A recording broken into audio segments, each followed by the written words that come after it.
So welcome to Northern Powerhouses, our business success stories series of interviews with local business leaders, where we understand a little bit more about their backgrounds, their successes and challenges, and what really drives them forwards. And today I'm really delighted to have with us Adam Palmer, who's the Managing Director at Breckenholme Trading Company. And Adam, thanks so much for spending the time with us this morning. And if you'd like to explain to the audience what you do, what Breckenholme does and how it helps its clients, that would be wonderful. Yeah, good morning, Chris. Thank you very much for having me. So yeah, I'm Managing Director of Breckenholme Trading Company. Breckenholme Trading Company cold press rapeseed oil. We've done this now for the last 14 years, I think, and we sell that through our own brands. We have two of our own brands, Yorkshire Rapeseed Oil and Charlie and Ivy's, as well as supplying this into the food manufacturing trade and the and restaurants and that sort of thing as well. So yeah, we do the food service trade, should I say. It's slipping from my mind, but yeah. So yeah, we have quite a broad range of customers for our oil, and it's all pressed here on the farm up in Thixondale. Wonderful, wonderful. And I mean, it's such a fascinating thing to understand how you got into it. If you maybe talk a little bit about the background of that journey and you know, how you got into the business and why this particular one. So my background primarily is in agriculture. That's what I trained in. I took the family farm on in 2000. We are a tenanted farm, quite a small tenanted farm, and it was something that I was always really interested in, was to look at how we diversified that business, you know, to obviously make it more foolproof in the modern world. It was, you know, we were kind of at a stage where small family farms of that size were not really tenable in the same way as they possibly were. So I knew we had to do something moving into the future, and I spent quite a bit of time looking at a lot of different things. And one thing that really interested me was to make something from something that we're already growing on the farm, to sort of see that through. Agriculture is always a very interesting industry where you don't deal with the end user in quite the same way as many more customer-facing businesses do, and it always sort of fascinated me how other businesses worked and that sort of thing. So I really wanted to take a product all the way through to the end user. I think it's safe to say when we started the business back in 2007, I don't think I necessarily completely understood the challenge that was ahead of me, but it's been an exceptional journey. And we you know, like I say, we put the kit in up here on the farm in 2007, and from there we started with just a natural rapeseed oil. That's all we sold. Originally the business plan was to do much more manufacturing and food service and stay away from brand, but actually, just to get us going, we did move into a bit of branded product to start with, and actually it went really well for us. So we've kind of, as well as growing the food service and manufacturing side, we've really pushed the brands as well. So and what we also realized is that we have an ingredient with rapeseed oil, so we can make an amazing amount of other things. So yeah, we now have a range just in our Yorkshire Rapeseed Oil range of just less than 30 different SKUs across mayonnaises and dressings, as well as flavored oils. And then another 25 SKUs within the Charlie and Ivy's range as well. So actually, we've got quite a large stable of products now, which takes some managing from time to time. But yeah, all from that one bottle of rapeseed oil 13-14 years ago. Incredible. And what was the spark? Well, you know, what was the spark, Adam? Because that's quite a you know, I appreciate you needed to diversify, but why rapeseed? What was the about it? Well, we were growing it on the farm, right, which was the starting point, and I think I'm a big advocate for British grown produce. I think there's a lot of things that we can grow here that we should be using. Personally, I think that are slightly, you know, are as good as, you know, what we are maybe traditionally using elsewhere. And you know, we were seeing, and we still are to a certain extent, that there's, you know, we use a lot of olive oil here in the UK, and through my research of looking at rapeseed oil and especially cold pressing the rapeseed oil, I kind of realized that we had a product that was, you know, equaling in quality on our doorstep, and I just felt that we should be using that, and I think it just took a bit of telling customers about it. But I mean, it's as an industry, rapeseed has just gone from strength to strength really since sort of that time. You know, we were kind of within the first wave of people getting into it, and everyone's worked together and really promoted it, and it's really taken off. Yeah, I mean, I'm sort of familiar as a sort of consumer that, it feels like 14 years ago was when, that sort of time was when it was first more widely available. So I guess you were one of the pioneers of this process. We certainly weren't the first ones in. There was a few guys in just before us, but we were definitely in at the beginning. Back then, I think 2005 was when the cold press rapeseed oil started to really sort of, people were starting to bring it out. And essentially, rapeseed itself is a really good and healthy oil, but just the way that it was extracted by the bigger corporations, because they were trying to get more oil out of it. Right. To get more oil out of it, you need to go through some more processing, and when you go through that processing, it removes a lot of the taste and the texture of the oil and the things that really make it quite that, the sort of fine oil that it is, really. Yeah, brilliant. Oh, thank you. I always like to learn something every day. That's great to know the differentiation. So I'm guessing this is, certainly farming was always what you wanted to do as you were growing up. It was, yeah. So I mean, it's my grandfather's farm before me. We spent weekends, holidays up here, or I did anyway. Like I said, studied it when I was at college.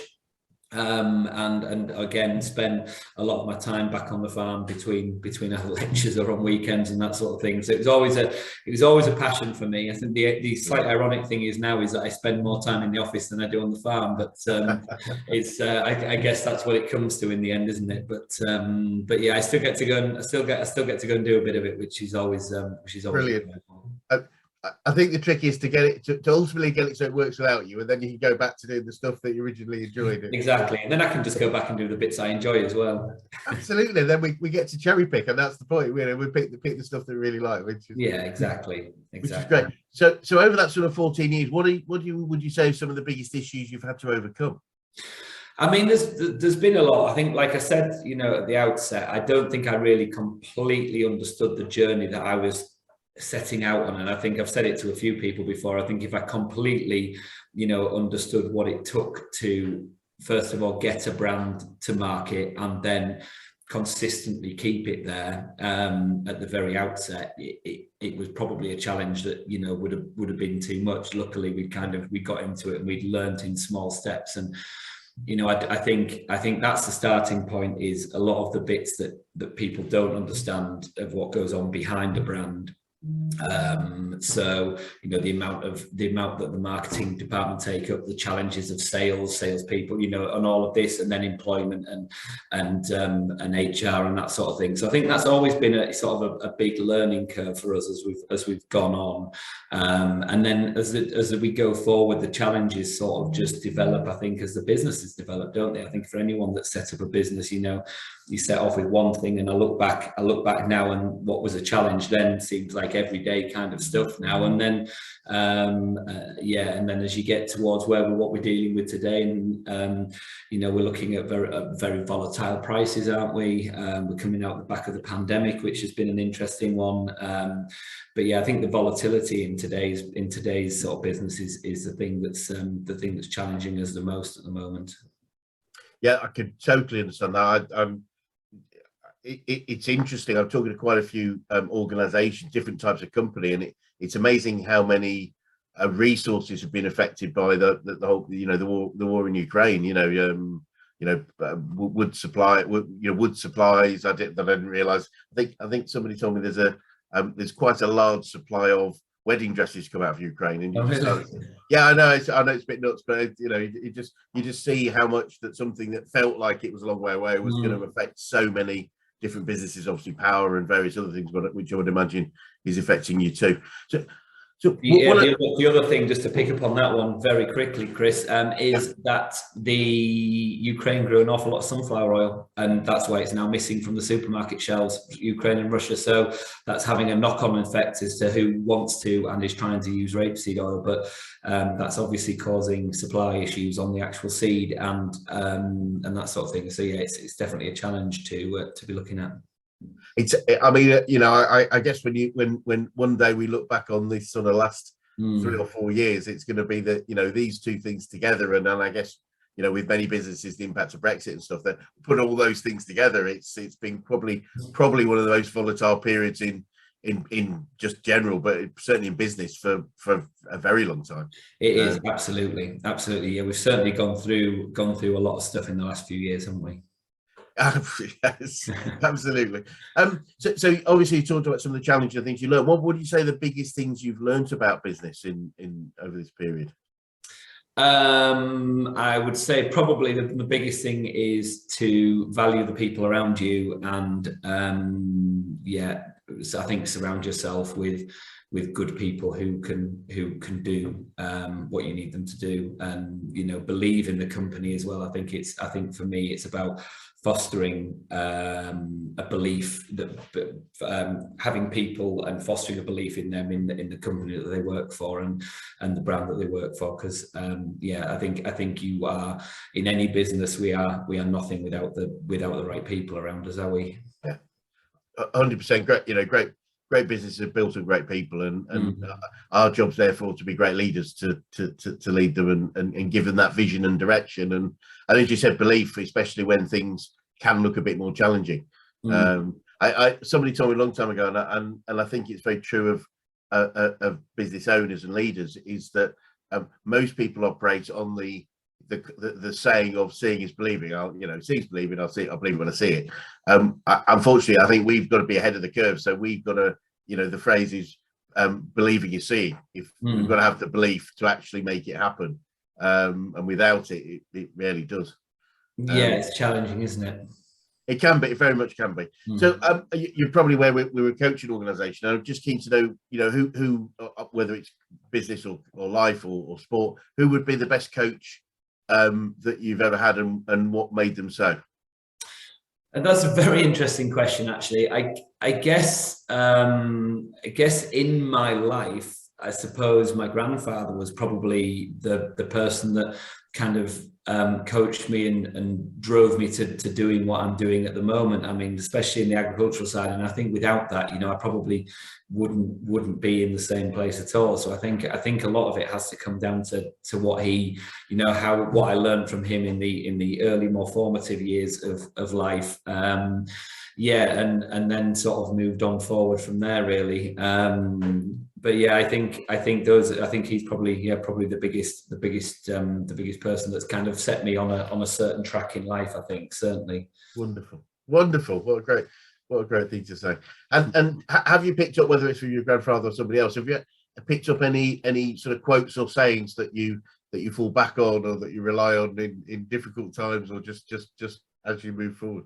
I don't have an awful lot of quotes and sayings. I think the one that anyone in our office would probably hear me say more than anything is, and it's something that I don't think it's a famous one or anything like that, but I always believe that you don't get any good ideas from no ideas, and I'd rather have 10 bad ones and discount them than having because basically I think the premise is that everybody should always vocalize all ideas going forward, and there should never be any bad ideas, I suppose, is probably the most famous part of that quote. But yeah, it's I just believe in everybody having a voice and everybody vocalizing what ideas they have. I think that's always been one for me. Wonderful. That really is. I mean, that's a great way to operate, and a great way to operate in general, because I think the quote somebody I was talking to somebody earlier about the idea that the quote I got about a mind is, and the mind is like a parachute. It works best when it's open, and I think just being open to any idea, however crazy, and it's often the crazy ideas that the ones that actually create that innovation. They are, and I think I was quite young when I took over the farm, and I always talk about the Alec who worked on the farm at that stage in time, and he was quite a lot older than me, and I think there was obviously challenges for him working with somebody as young as me over the time. And I always used to say that if I could manage to talk him round to one of my ridiculous ideas, then I knew it was a goer. And if I couldn't talk him round at all, then I just generally had to put it to bed. But yeah. Yeah, what a great way of validating. Absolutely brilliant. Yeah. So no, but yeah, I think, and there are always some mad ones, aren't there? And there are always some ones that you wish you'd never thought of, but you don't get good ones unless you come up with the 10 bad ones first. No, and it's, I mean, that's what true brainstorming is, isn't it? It's just throw everything out. Let's get everything out there, and let's just then pick the bones out of it. And it may be, a couple of ideas together can spark something different. But yeah, it's absolutely right. It's just that creativity. Without that and that openness and being open to it, then innovation, and therefore growth rarely happens. So that's wonderful to hear.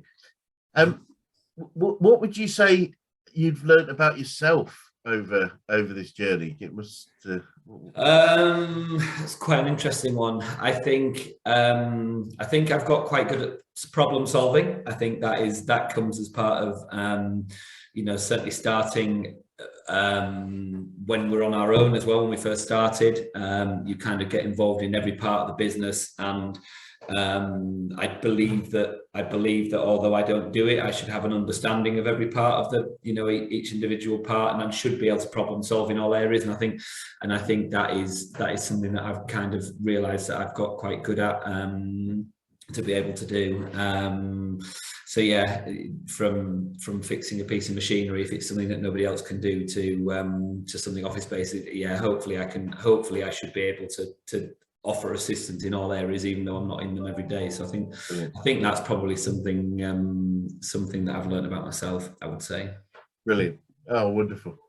And we touched a little bit earlier, but obviously we've looked backwards about where we've come from, but as you look forward, what does the future look like for you guys, and what might be some of the challenges you face as you move forwards? I think some of the challenges are going to be the same as everybody's challenges. I think they're going to be around labour and supply, sort of as the slightly more, yeah, they're just going to be to everybody, aren't they? I think at the moment we are just going to have those challenges, and I personally, I mean, I have no basis for this, but I think we're going to be in at least 5 to 10 years of turbulence on those sorts of things before it really settles down again. So I think that's a bit of a challenge.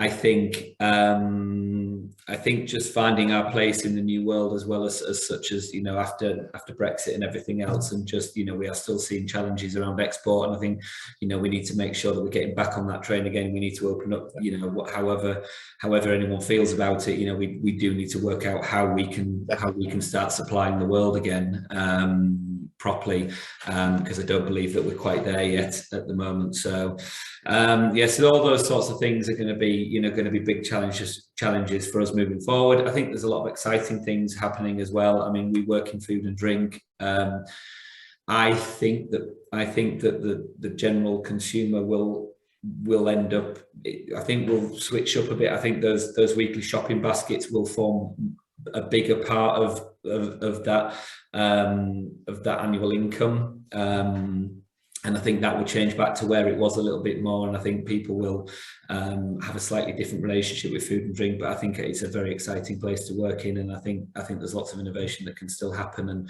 there's lots of things that we can still do to bring new and exciting products to people. So I think there's a lot to look forward to in the future, but I do think we have got some challenges ahead of us as well.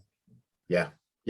No, I guess as we said, and rightly so, and I totally agree. I think we've had a lot of turbulence, and we're probably going to see a bit more. But I guess that's ultimately while the swings are probably more violent now than they've ever been. That's what business is about, isn't it? I was told by the COO of Action Coach many years ago, and he said, Chris, the job of a business owner is to solve problems. So if you don't like problems, it's probably best you get out of business in that respect. It's like it's and what I've learned from that, funnily enough, what I've observed, or I believe to be the truth, is problems. Problems are a sign of growth often, because if we stay the same, we probably won't get many problems because things are static. And so it's almost like approaching problems as great. We must be changing. We must be growing.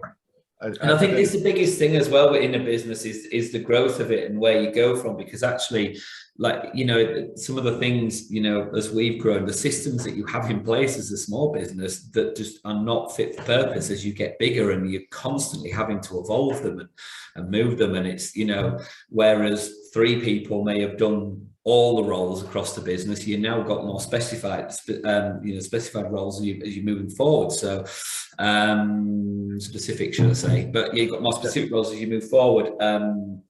And yeah, it's just all of that brings challenges to it. And I think it's like you said, there are always going to be problems, but you should never stand still. I think somebody told me once that a business is like a snowball, and if you keep pushing it, you'll keep growing. But the second that you stop pushing it, it will just melt away. So you need to be heading in the right direction all the time, don't you?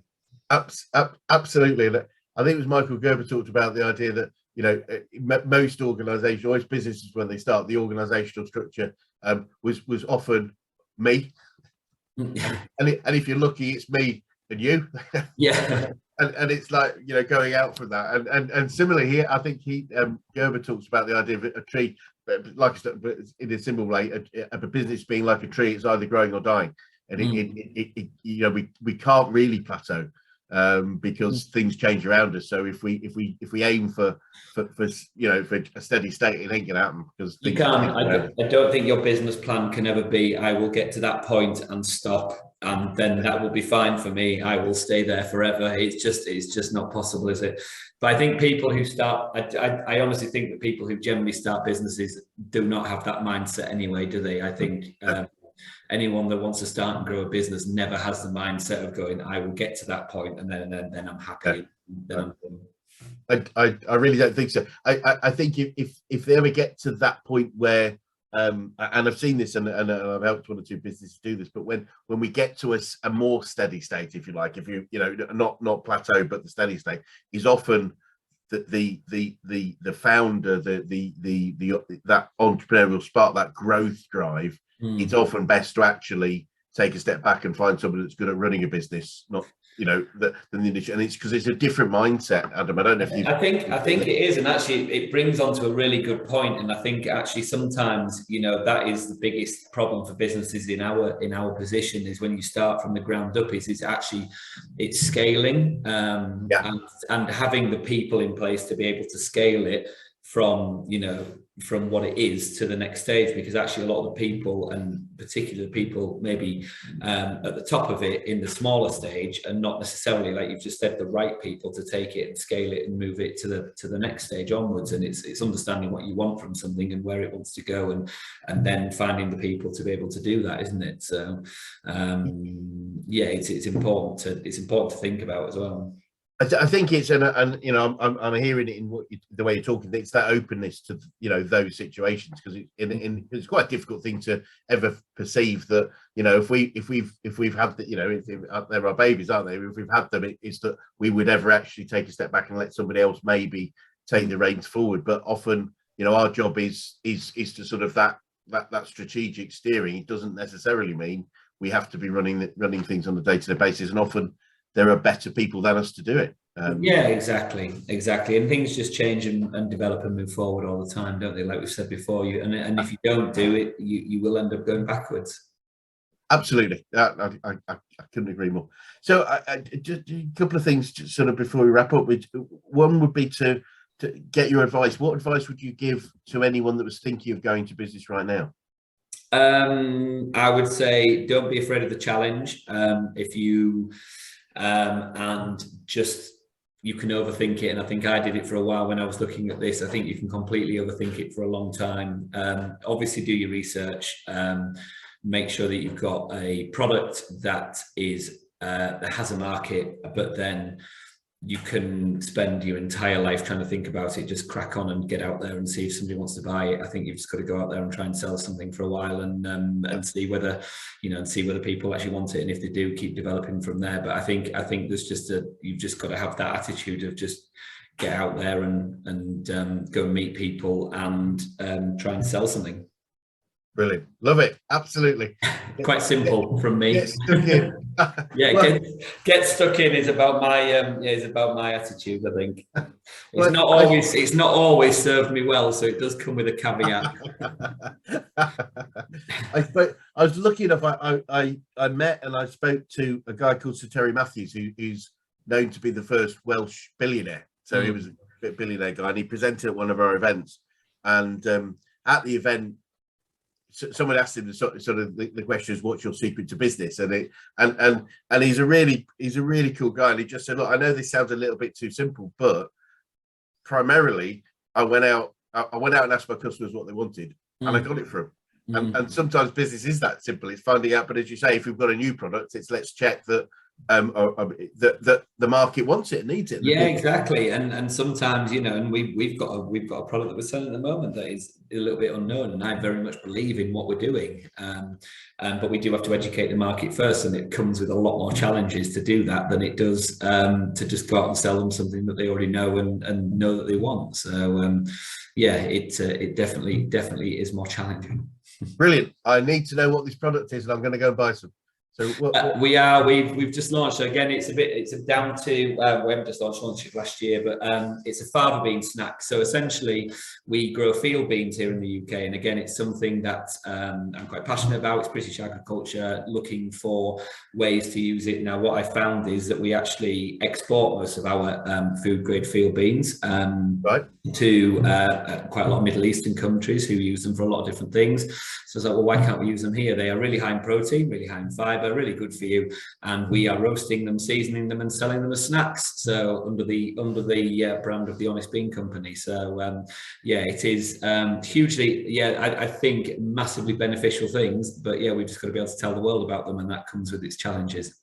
Brilliant. Oh wow, I'll look out for those. Is there anywhere in particular that they'll be on sale? We have quite a lot of local independent farm shops and delis around the country. With them, if you happen to be in London, they're actually in Selfridges, which is another little plug there. So, very nice. Yeah, Booths, place like that. But actually, if you just go online to the Honest Bean Co, yeah, they're all available there as well. So yeah, go and have a look. And will you? I mean, I don't know if you have before. I assume you have before, but will you be at the Yorkshire Show? We are at the Yorkshire Show. Yeah, both. We've got two brands. So we've got the Yorkshire Rapeseed Oil Company at the Yorkshire Show, and we have the Honest Bean Co at the Yorkshire Show as well. So brilliant. Yeah, we'll be there back in the food hall for a non-COVID event this year. Well, how great is that going to be? It's going to be fabulous to be back there again without the restrictions and things on. So yeah, really looking forward to it. I went to the Spring Flower Show at the weekend, which is at the Yorkshire Showgrounds again, and it's obviously a tiny comparison. It's just nice to be out at an event and with lots of other people and not absolutely. And we were lucky actually, because we did a lot of events in the run up to Christmas last year, just before it kind of got bad again. But it was so nice to let people get out and about, and people were really ready for it. I think, weren't they? Everybody was ready for doing things again. I think so. I think hopefully it'll be a great summer. Hopefully the weather will support us in making it a great summer. Absolutely. So just a couple of things before we finish. Going back, look at your business. If you started again, is there anything you would do differently? It's a question that I've been asked before, and I would say no, and I'm not saying that with an arrogance at all. I don't think we'd end up at the same place if you went back with more experience. Does that make sense? I think you have to make the mistakes and learn from the mistakes to be able to move forward. And I think if you just go back and start with no mistakes and you haven't learned them, then you'll end up coming across them at like a later stage in your business. So I think, yeah, I don't think there's anything I would go and do differently, really. And like I said, that's not from an arrogant point of view. That's just as you've got to learn somewhere, haven't you? Absolutely. I completely agree. It's like, if you like where you are, then why would you want to change anything? Yeah, exactly. It can change where we end up, and so no, it's not. It doesn't come across in anything other than common sense. So thank you for that. But occasionally someone says, well, I might have done this purely for a particular reason. So no, all good. And finally, and I have to say, I normally ask this to slightly older people than you, but what advice would you give to an 18-year-old you if you could go back and do so? Oh God, 18-year-old me. Yeah, very good advice. I don't know. I think a little, for me, maybe a little bit of try and get the work-life balance right. I think would be my advice to myself back then. I think I think business is hugely important, and I have a huge passion for it. But from being 18, 19 and working for myself, I think I at times possibly got the work-life balance a little bit the wrong way. But I think enjoy life as well, and that's what we run businesses to, essentially, to have a life, and it's not just about the business. So I think that would probably be what I would say to myself if I was going back then. So I've tried to learn that a little bit more as I've got older. I'm not entirely sure I have been wonderful at it even then. Brilliant. Well, look, I thank you so much for your time today. It's been really fascinating, and it'd be great to maybe circle back in a year or so and just see where we've got through with some of the things we were talking about, the challenges that you faced, and the growth of your different brands, because it's great to hear that you've expanded on the brand side. And I don't know if you have any last final thoughts before we end, but I'd just like to say thank you so much for your time. Thank you very much for having me. It's been really nice to catch up and have a chat. Brilliant, and I'll look forward to picking up some things at the Yorkshire Show from you guys. It'd be nice to meet in person. Yeah, me too. Brilliant. Thanks so much, Adam. Cheers. Thank you. Thanks.